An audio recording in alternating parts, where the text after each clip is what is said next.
No one will save you but you. I don't know who needs to hear this, but this is the truth. Your family will not save you from your situation. Your friends will not save you.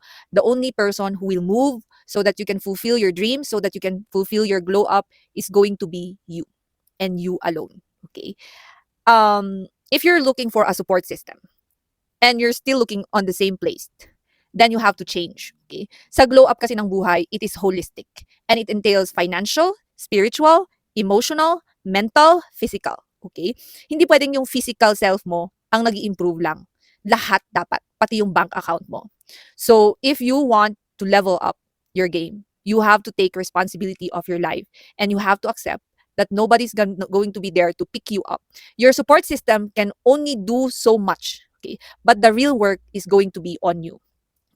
This is the reality of life. Na especially pag lugmok na lugmok ka na, wala ka talagang aasahan, kundi sarili mo lang.